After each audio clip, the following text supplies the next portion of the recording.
인간은 끊임없이 구하고 찾고 두드려 하는 그런 존재이다 하는 것입니다. 이것은 과거에도 그렇고 미래도 그럴 것이고 현재 역시 진행형입니다. 인간이면 아무리 부한 자도 또 가난한 자도 도시에서도 시골에서도 아무것도 가지고 있지 않는 사람도 그리고 더 이상 무엇이 필요할까 싶을 만큼 많이 가진 자라도 역시 구하고 찾고 두드리는 존재이다 하는 것입니다. 더욱이 우리 복음인들, 우리 성도들, 우리 그리스도인들은 하나님께 기도하는 사람들이요, 하나님 안에서 하나님과 기도로 교통하며 대화하며 살아가는 사람입니다. 하나님과 대화하고 교통하며 하나님께 기도하는 것 중에 이마나 아름다운 표현이 또 어디 있겠습니까? 구하라. 하나님께 구하라. 하나님 앞에서 찾으라. 하나님께 약속하신 문을 부지런히 두드리라 말씀하십니다. 예수님은 오늘 본문 말씀에서 우리가 구하고 찾고 두드리는 대상이 어떤 분인가를 말씀하고 있습니다.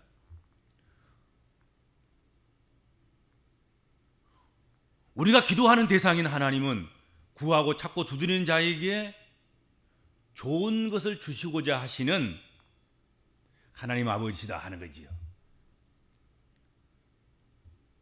구하고 찾고 두드리는 자식에게 세상에 악한 아버지일지라도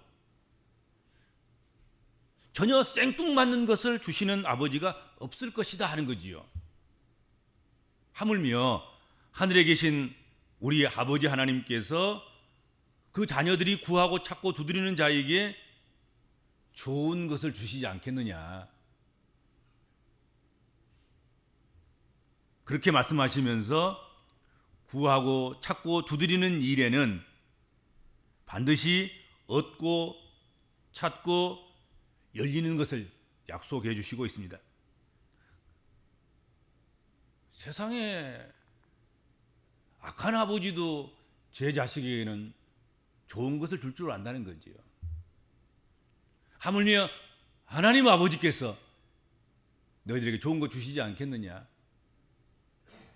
우리가 기도하는 대상인 우리 하나님 아버지께서는 우리가 구하는 것을 늘 더 좋은 것을 주시기를 원하시고 구하고 찾고 두드리는 자에게 얻고 찾게 되고 그리고 열리는 놀라운 역사를 이루신다 하는 것입니다.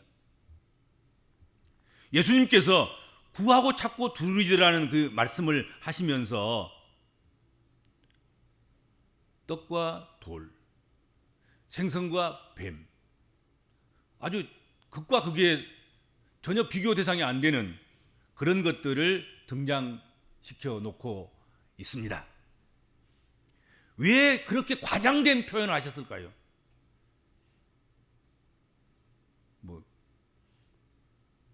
떡과 무슨 수제비 이렇게 비교한 것도 아니고 떡과 돌멩이, 떡이 좋고 돌멩이는 나쁜 거 누가 다 알잖아요, 그렇잖아요. 먹을 것을 구할 때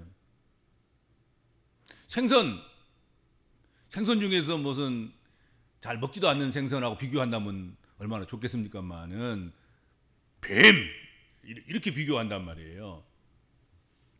참 과장된 표현이라고 볼 수가 있지요. 그렇게 하신 이유가 뭘까? 떡 혹은 빵, 이것을 돌과 연결시키신 이유, 그렇게 과장해서 말씀하신 이유, 그렇게 비교하면서 말씀하신 이유, 떡과 돌을 서로 연관시키는 것, 그것은 전혀 새로운 방식이 아니고 유대인들의 전통적인 그런 방식이고 자연스러운 것이라고 볼 수 있겠다 하는 것입니다. 마태복음 3장 3절에서도 시험하는 자가 누구에게 예수께 나와서 가로되 네가 만일 하나님의 아들이여든 명하여 이 돌들이 떡덩이가 되게 하라 했습니다.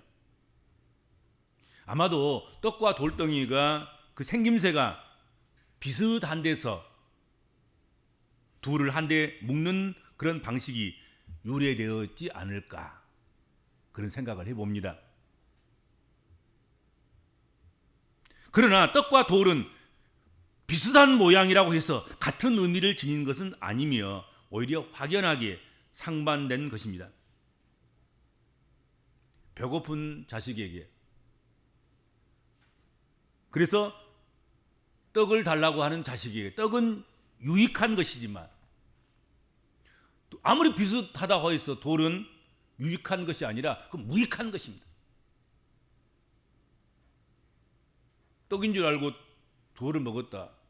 먹을 수도 없지만 만약에 그것이 뱃속으로 들어갔다고 생각해 보세요. 볼이 서로 부딪히면 찰랑찰랑 말이 안 되지 않겠습니까? 그렇죠? 또 생선과 뱀을 연결하는 지혜, 그 이유, 그건 뭘까요? 생선과 뱀을 연결하는 것도 어떻게 보면 우리가 생각할 때 이것이 전혀 와닿지 않는, 너무 갭이 큰, 너무 의미상으로나 이런 것들이 다른 과장된 그런 것처럼 느껴지지만 이것도 어떻게 보면은 아주 자연스러운 것이죠. 한편으로 생각한다고 하면 생선 중에 뱀장어는 뱀과 비슷하게 보일 것입니다. 그래서 어렸을 적에 저는 뱀이 떠올라서 사실 장어를 못 먹었어요. 장어 먹은 지가 그렇게 오래되지 않았습니다.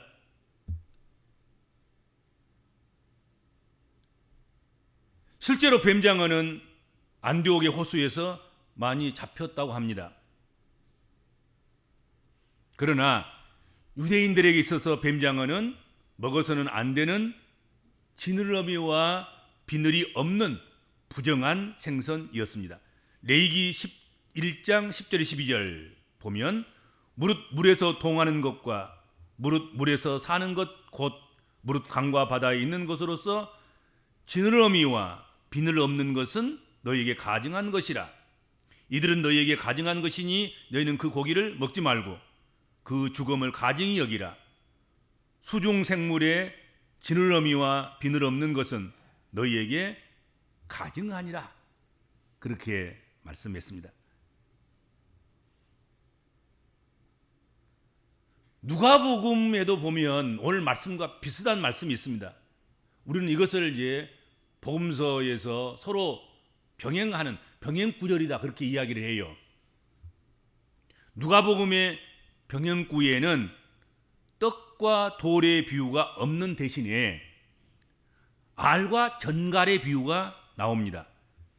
누가복음 11장 11절에 12절 봅시다.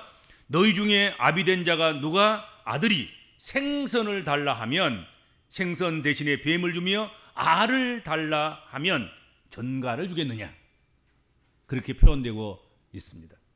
알과 전갈, 계란을 주세요 그러니까 에따 전갈을 주는 그런 부모가 어디 있겠느냐, 그렇게 말씀하셨죠. 전갈은 독이 있어 생명을 위협합니다. 배고픈 자식에게 생선이나 알은 유익한 것이지만 뱀이나 전갈은 생명을 해치는, 해악을 끼치는 그런 존재일 수밖에 없습니다. 오늘 비유에서, 오늘 본문 말씀에서 등장하는 배고픈 아이, 꼭 배가 고프지는 않더라도 때가 되어서 자식이 떡과 생선을 구합니다. 이 자식이 꼭 어린 자식일 필요는 없습니다. 사실 오늘 본문에서 언급되고 있는 자식은 어떻게 보면 어린 아이가 아닐 수도 있겠습니다. 아주 어린 아이라고 한다고 하면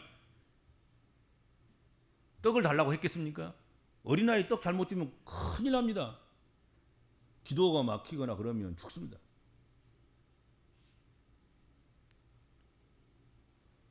어린아이가 생선을 달라고 한다고 해서 생선을 줄 수 없잖아요.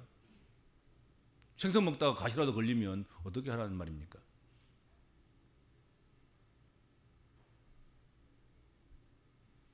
아주 어린 아이 같은 경우는 생선이나 떡이나 빵을 달라고 할 것이 아니라 젖을 달라고 해야 맞겠지요. 또 젖을 달라고 했을 것입니다. 그러므로 오늘 이 배고파서 뭘 달라고 하는, 먹을 걸 달라고 하는 이 아이는 어떻게 보면 아주 어린 아이가 아니라 어느 정도 장성한 자식일 수도 있겠다, 그런 생각을 합니다. 그러나 분명한 것은 아버지를 아버지로 부르면서 부자지간의 정을 인정하고 서로 의존하면서 사는 그런 관계에 있는 자식임이 분명하다 하는 것입니다. 아버지인 걸 아는 거예요. 모르는 사람이 아닌 거예요. 아버지인 것을 아는 거예요. 부자지간의 그 관계도 알고,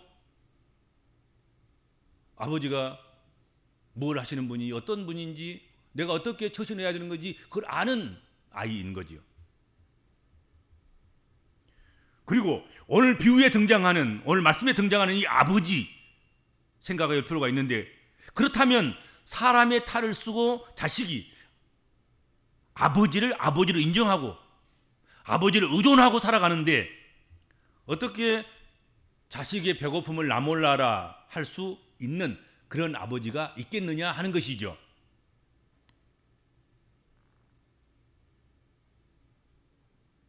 아버지다움, 사람다움의 증명은 자식이 대단한 외제차나 큰 집, 무슨 존귀한 보석도 아닌 배가 고파서 혹은 식사 때가 되어서 빵과 생선을 구하는데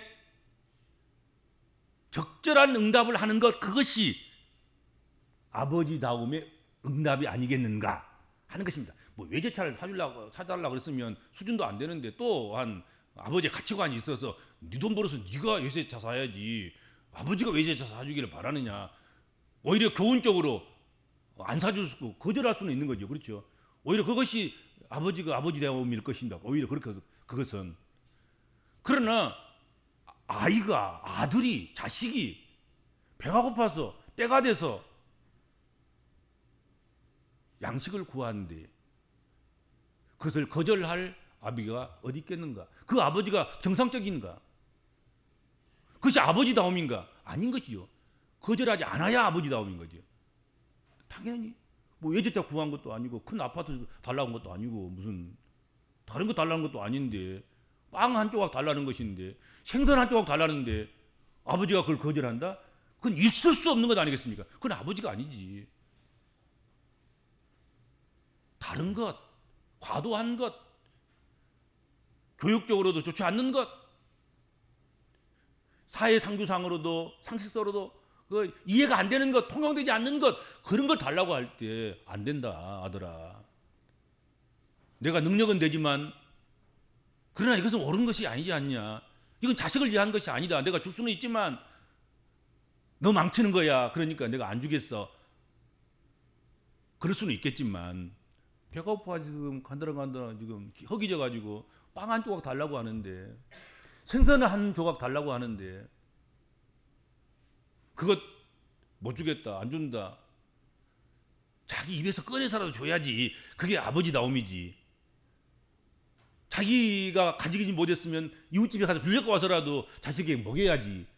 그게 진짜 아버지다움이고 그게 진짜 부모다움이죠. 그렇지 않겠습니까?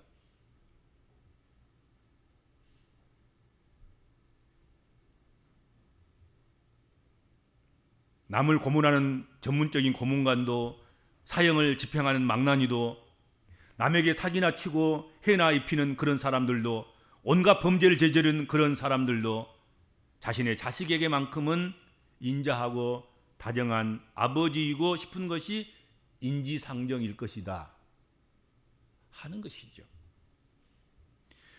배가 고파서 떡과 생선을 달라고 하는 자식에게 돌과 뱀을 집어 던져주는 아버지는 인간이기를 포기한 수준의 아버지일 것입니다. 그건 아버지 이름이 아까운 거예요. 사실은 그건 폐륜적인 아버지입니다.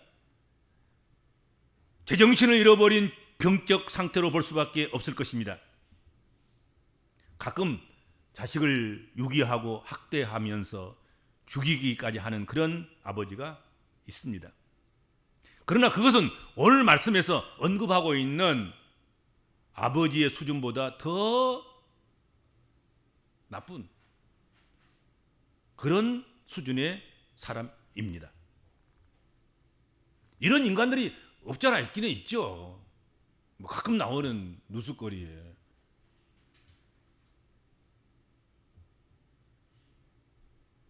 그래서 이런 부조리한 인간 세계의 나쁜 경험들이 우리 정서 속으로 비집고 들어와서 냉소와 허무와 회의와 무관심에 빠져들도록 합니다. 그러나 그것은 삐뚤어온 정서이지 건강한 정서는 아닌 것입니다. 아버지하고 아들하고는 사이가 좋아야 되고 아버지가 아들과는 뭐 달라고 하고 주고 뭐 이런 사이이지. 아빠 떡 줘. 에이, 나 이거 먹으라 그러면 돈이나 주고. 아버지 생선 먹고 싶어요. 아, 나 그럼 독사를 주고. 이게 정상적이라고 생각합니까? 그건 정서적으로도 건강하지 못하고 상식적으로도 옳지 않고 그러지 않습니까? 그런 사이가 된다고 하면 그런 아버지가 많아진다는 것, 그것은 옳은 것이 아닙니다. 누가복음에서는 자식이 요긴한 것을 구하는데 어느 부모가 위험한 것을 주겠느냐는 그것인데 반하여서 마태복음에서는 필요한 것을 구하는데 자식에게 먹지 못할 불필요한 것을 줄 부모가 없다는 그런 말씀입니다. 이러한 말씀은 듣는 사람에게는 너무나 당연한 내용이므로 동의하지 않을 수가 없어요. 맞습니다. 아버지가 그렇게 하는 것이 맞습니다. 주님 맞아요. 구하고 찾고 두드리는 그것이 자식이 빵을 구하고 생선을 구한다고 하면 아이 악한 아버지라도 자식에게 좋은 거 줄 줄 아는데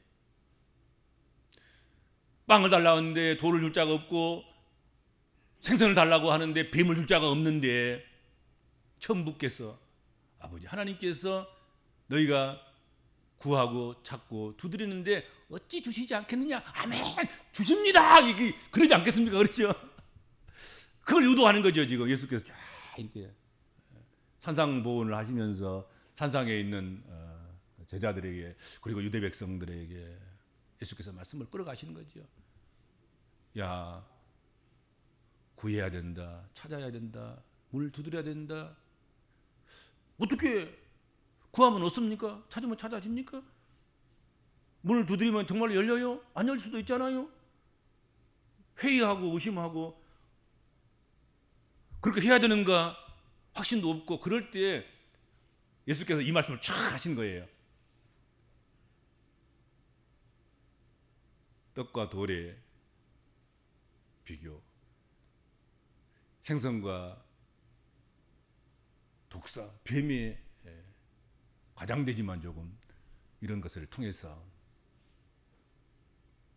주님 말씀이 맞아요. 아멘입니다. 그래요. 구해야 되겠어요. 찾아야 되겠어요. 문을 두드려야 되겠어요. 그렇게 하겠습니다. 그렇게 연결되는 것이죠.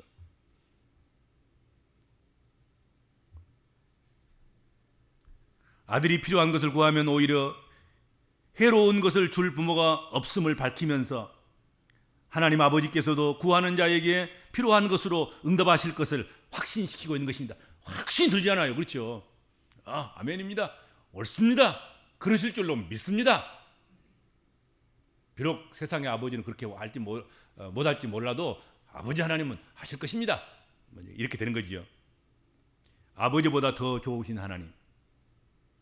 아버지는 악할 수 있지만, 아버지는 부족할 수 있지만, 아버지는 잘못 생각할 수도 있지만 하나님은 그러실 수 없는 분이시다 하는 것이죠. 마태복음 7장 11절에 너희가 악한 자라도 좋은 것으로 자식에게 줄 줄 알거든 하물며 하늘에 계신 너희 아버지께서 구하는 자에게 좋은 것으로 주시지 않겠느냐 하셨습니다. 이 물음 앞에서 모든 사람들은 동의할 수밖에 없었을 것입니다.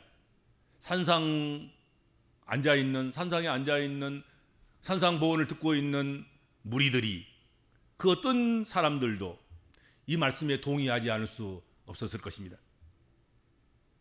부자재간이라는 인간적으로 가장 자연스럽고 진한 사랑의 관계에서부터 하나님의 사랑을 이끌어내는 것, 그것은 예수님께서 자주 사용하시는 전형적인 예수님의 방법입니다.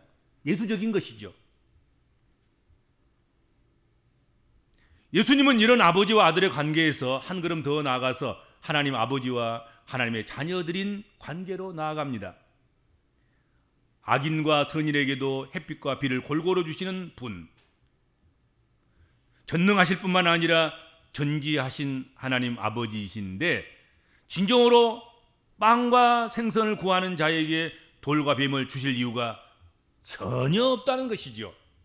오히려 더 좋은 것을 주신다는 것이 오늘 본문의 결론입니다. 그렇죠?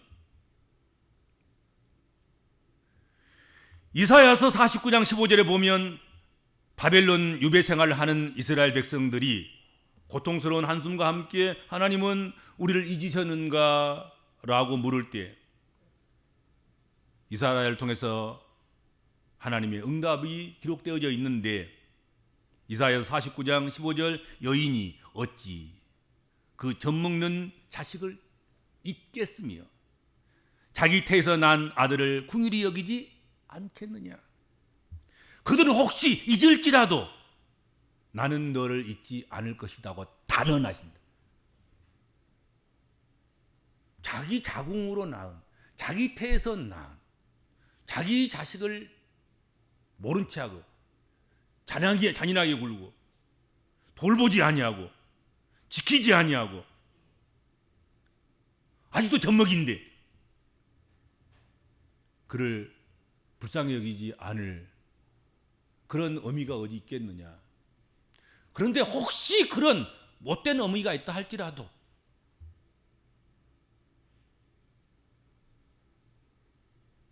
나는 너희를 잊어버리지 않겠다. 나는 너희를 그렇게 대접하지 않겠다. 나는 너희들을 그렇게 대하지 않을 것이다 하고 약속하신 거예요. 어미가 그럴 이유가 없어. 사랑하는 어미가 젖먹이 자식을 몰라보고 함부로 하고 대적하고 죽이고 멸망시키고 먹을 거 달라고 하면 찌르고 얹히고 물면 죽을 그런 돌이나 주고 그런 생선이나 그런 독사나 주는 그런 의미가 어디 있겠는가. 그리고 혹시 삐뚤어진 사회 속에서 못된 부모가, 못된 엄마가 그렇게 한다 할지라도, 그런 의미가 있다 할지라도 나는 단연코 너를 잊지 아니할 것이다.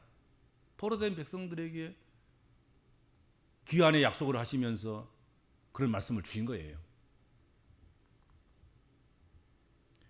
하나님의 사랑은 산모의 자식에 대한 사랑보다 더 진한 사랑이고 진실한 사랑입니다. 그러므로 믿고 기도하면 하나님은 응답하신다는 거지요. 구하라, 찾으라, 두드려라. 믿고 해라. 믿고. 이것이 성서의 재언이고 성서의 전공법입니다. 이것이 말씀이 육신이 되셔서 오신 예수 그리스도의 희망의 재언이고 이것이 예수님의 인생 전공법입니다. 젖먹이 아기가 들이대는 거지요. 엄마 젖줘. 안 주면 막 땡깡 놓고 막 젖을 향해서 막 돌진하는, 안 주고 창피해서 가리고 막 숨기고 막 그래 소용없어. 그렇죠. 그런 자식에게 어미가 자기가 좀 부끄럽다고, 자기가 좀 창피하다고 젖 안 물리겠냐? 물릴 것이다. 혹시 물리지 않는 여인이 있고 어미가 있다고 하더라도 나는 그렇지 않겠다. 난 너희가 구하는 것, 난 너희가 찾는 것, 난 너희가 두드리는 것 주시는 그리고 더 좋은 거 주실 줄 아는 사랑의 하나님이시다 하는 것이죠. 희망 없다 하지 말라. 괜히 냉소적이 되고 회의적인 인간이 되지 말아라. 나쁜 아버지도 패륜적인 아버지도 제 자식에게는 좋은 것을 줄 줄 알고 산모는 그의 태어난 아들을 혹시 잊는 일이 발생할 수는 있어도 하나님께서 그 백성들을 결코 잊지 않으시는 분이시다 하는 것이죠. 이처럼 좋으신 하나님 아버지께서 구하는 자에게 주시지 않겠느냐? 찾는 자에게 찾도록 하지 않겠느냐? 두드리는 자에게 문을 열어주시지 않겠느냐? 아니, 구한 것보다도 찾는 것보다도 문을 두드린 것보다 더 좋은 것을 주실 줄 믿고 살아라. 그렇게 말씀하신 말씀인 줄로 믿습니다. 기도하겠습니다. 주님,